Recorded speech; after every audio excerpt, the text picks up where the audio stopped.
turning your Raspberry Pi into a Kali Linux laptop with a Lapdock. This segment of Hak5 is brought to you by Domain.com.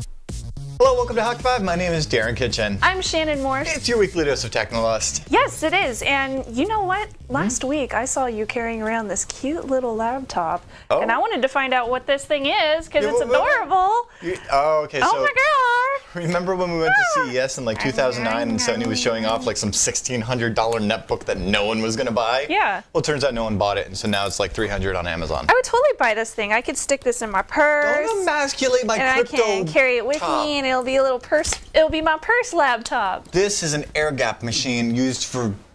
You don't even. Yeah. It's an air gap machine? Yes. Well, that's cool. The idea. I like air gap machines. I have a small laptop too. Inexpensive and fun. I love cheap thrills, so lay it on me. He would. What? So you remember Kali Linux, right? Kelly Lewis? Yes, exactly. So when was that back in it was 1408. So I did this whole episode about a review of Kali Linux, which is basically a pen testing Linux, and it's a newer version of Backtrack as well. It's the new name of Backtrack, and it's based on Debian. Whee!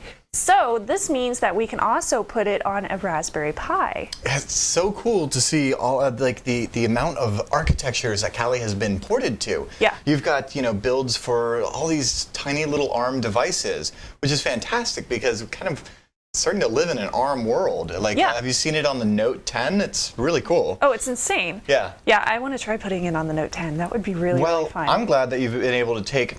And actually, this is the. What is this? This is the Raspberry Pi. Yep, that's a Raspberry Pi in a little case. This one was given to me by the Wireless Village from DEF CON. Was it? After Sebastian and I gave a talk there, and that was like the coolest gift, and I'm glad that we were able to put it to good use. And it seems only apt that would take the Wi-Fi, the Wireless Village Raspberry Pi and turn it into a Kali Linux box. That's perfect. So my first thought on this was, why don't we try putting the Kali Linux on a Raspberry Pi and then porting this onto the Motorola Atrix Lapdock so that we can use it as a laptop. All right, Does tell that me make about sense? No, it makes a lot of sense because this is just a kind of a headless device. You've just got HDMI out and USB in. But you still need like a monitor and a mouse and a keyboard. And since it takes USB mouse and keyboard and the monitor, which is HDMI out, I believe, I can plug it into the Motorola Atrix, which is just a Atrix Lapdock. And I can run everything on Kali Linux onto this monitor right here. So I remember when these so I have a laptop now. When these first came out, the idea with these was like, oh, you get this, and then you plug your cell phone. Yeah, you put your cell phone in there. You've got to get the special cell phone, but if you've got the one special cell phone for it, you plug that into there, and now. Like this is like one of those things in server environments where you like pull out and there's a keyboard and a mouse and a monitor that flips up. Exactly. It's the same kind of idea. It is. Except they had some funky proprietary connectors. Yeah, and since it was only for the Atrix, we ran into that issue where the Atrix got discontinued. And but also now this thing failed. This failed bad. Yeah. I'm sorry, Motorola, but cool idea. Maybe if there was like a universal standard for it to work with all Android phones, it may have done better. Yeah, I agree. That would have been cool. But since we found a second device and a second way to be able to use this now, I think we have quite a few of these, maybe that we could put in the hack shop or something. Yeah, sure. We got a couple of them. I mean, the thing is, I love the idea of breathing new life into old hardware that it was not expected to perform. Me too. And now that I forget what they were, like $300 or something. They're like, like $80 now. They're nothing. It's so horrible. Great. So, They were way too expensive back in the day. So I have two running right here. So the first one we have running off of its charger, and then we have an MK802. Yes. Beautiful. Yeah. So we just plug this in via the HDMI out, and then we have USB right here for power. And then we also have this one for the mouse and the keyboard. So this has actually been done before. I've seen an article on like how to do this, but we took a totally different take here, didn't we? Yes, we did. So with this one, and it's a little bit jittery because this is an older device that I have, but the Motorola laptop you can see on here. Yeah. Oh, that's Android. Yeah, I'm running Android. I have the mouse working, so I can play Angry Birds on here or whatever I want, get into the Google Play Store. Simple, simple, easy, easy. And it runs for like I think they tote 8 hours on the website for the Motorola Atrix Lapdock. So I have to test it a little bit more to find out how long you can get out of the MK802 and the Raspberry Pi. Well, the internal battery on this guy is basically running both of these, either of these devices, either the MK802 or the Raspberry Pi or whatever have you, just over USB. And right? we've been running 5 it volts. for like half the day, so at least 4 hours. I can't imagine that it wouldn't be somewhere near the claim. Like if they're claiming 8 hours, maybe 6, but still. It's pretty cool. So another interesting thing about this is, since it has this proprietary craziness going on the back of it, you need a couple of weird cables. Unfortunately, you can't really buy these cables anywhere. So either you can make them, which Adafruit, they made this entirely really good tutorial online, and we have a link to that one in the show notes.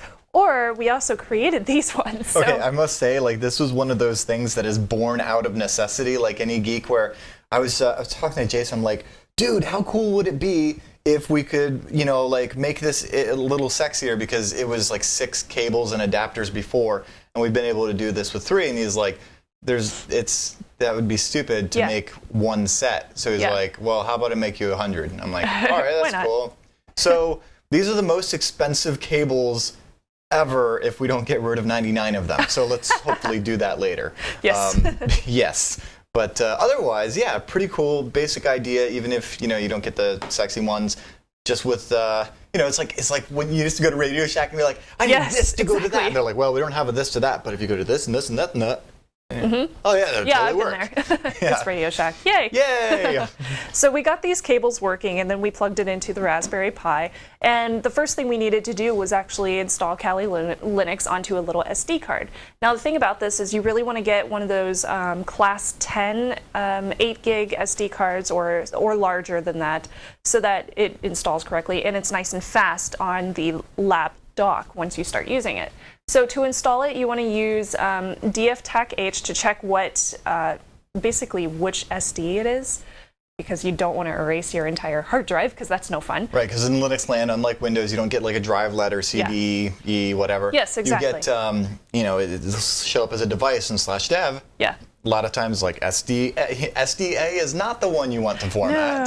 No. And so it's going to differ depending on how many hard drives you have in your system or whatever have you. Exactly. I've always found df-tac-h to be the most convenient. Yeah, it is. It's easy because it gives you the name of your SD card. So, for example, mine was Canon because we use it for our Canon cameras. There you go. So I automatically knew SDB is the one that I needed.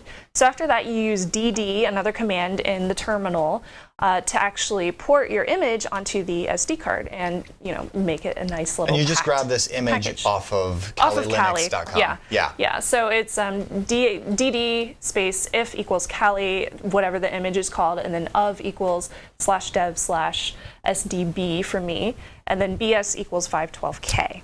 IF is input file and OF is output file. Exactly. Because everything in Linux is a file. Input even and output. /dev/SDB is treated as if it were a file, even though it's actually a SD card. Isn't that so cool? I love it. I'm sorry, esoteric geekiness on that. This is the stuff we do hack tips about Linux Terminal 101 Right. for. This is the stuff, though, that takes forever. I love DD. You can really F up a system with DD if you do it wrong, but I love DD. It does take a while. And apparently, I didn't know this, but you let me know that DD actually does bit-for-bit copy, so there's no reason to format it beforehand. Yeah, unlike UNet booting or any of those things, you're not actually like making a FAT32 file system, copying over your sys Linux, and then making it bootable. You're actually like, if you were to do a DD from this SD card to another similar SD card, it would be exactly the same.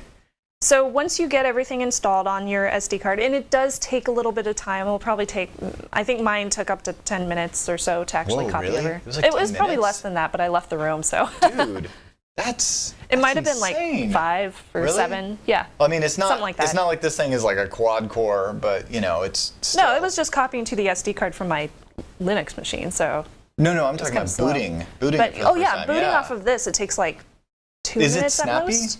It's okay. It's kind of in the middle. I mean, Raspberry Pis, they're not the fastest machine on the market, so you're not going to get crazy speeds out of it. But obviously, it doesn't have that bad of lag, actually, just like opening up programs. But once you get into your programs, you're fine. Cool. So yeah, it's not that bad at all. So A couple of little notes also to mention: your host key, all of the host keys for the Kali Linux image are all the same. So you might want to change that. And I also have all of that information in the show notes as well. And you can also change your password with passwd in the terminal, and that's super easy. What if you like keeping your password as Tor? Then oh yeah, you could keep it as Tor if you want to fun get to get hacked. in, you know? Yeah. That's like keeping your Wi-Fi pineapple with pineapples are yummy as the password. Because that's super smart. It's never gotten anyone in trouble. Yeah, exactly. So once you actually get Kali Linux installed, and we'll go over here to my little camera, I actually have wireless or Wireshark running on here. And I also plug this into our local Ethernet so that we have this running. I'll go ahead and choose to start. And I'll already see packets running. So one I noticed was like, Dropbox keeps on trying to update and stuff like that. So cool. Yeah, Dropbox LAN sync discovery protocol. Bam. Wow. Yeah. There you go. It works just fine. I had no problems with it. It comes with all the normal applications that you get with Kali Linux, so there's really no big changes as far as it goes. It even has this nice top 10 security tools, so you can easily get in there and find whatever you need. I love it. Yeah. I love it. You just turned a $40 Raspberry Pi B. I guess we should say this only works with the B, obviously, because you have to have the HDMI out. And I guess the 512 of RAM will help a little bit more than... I don't know if this would work on the slightly smaller version, but yeah, that's so cool. Thank you, Shannon, for breathing new life into old hardware and finally doing something really cool with this guy. I could turn this into an air gap machine if I wanted to. Hey, that's not a bad idea, actually. I've got a Raspberry. Yeah, I could. You've got another Raspberry Pi on your desk. For DEF CON? Totally. Yeah? Yeah. I mean, it's lightweight. The thing weighs like less than 2 pounds. Sure. I could totally take this to DEF CON with me. Okay, cool. Well, we'll do that. Now stay tuned, because in just a bit we're going to have trivia, but first, a quick word from our sponsor. I want to take a quick moment to thank one of our awesome sponsors, Domain.com, because they have been hooking Hak5 up for years, and I want to thank them for hooking us up with the .nets. I've been using them personally for Darren Kitchen, for Hack Across America. .nets are awesome. As you guys know, they're globally understood. They're one of the first top-level domains. They're actually the third most popular in the world. Hey, how awesome is that? Everybody's figuring out that these .nets are a great alternative if the .com you want is taken, or go ahead and protect your brand and get that .net to go along with it. And you can get them the same place that Shannon and I do, over at Domain.com. They make it so easy to do business with them. They're affordable. I mean, $8.99 a year for a .net, and that's before you get the Hak5 hookup. And they're totally active on social media. You can tweet them at Domain.com. You'll see it's really a fun place to do business. So they're huge fans of Hak5 and your guys, so they want to get you 15% off their already affordable domain names and hosting. All you have to do is go to hak5.org, and that's our website. But you actually want to go to Domain.com. That's their website. You can go to ours too. And use the coupon code HAK5 at checkout, HAK5. That's 15% off and big time savings. So don't forget to use the coupon code HAK5. When you think domain names, think Domain.com.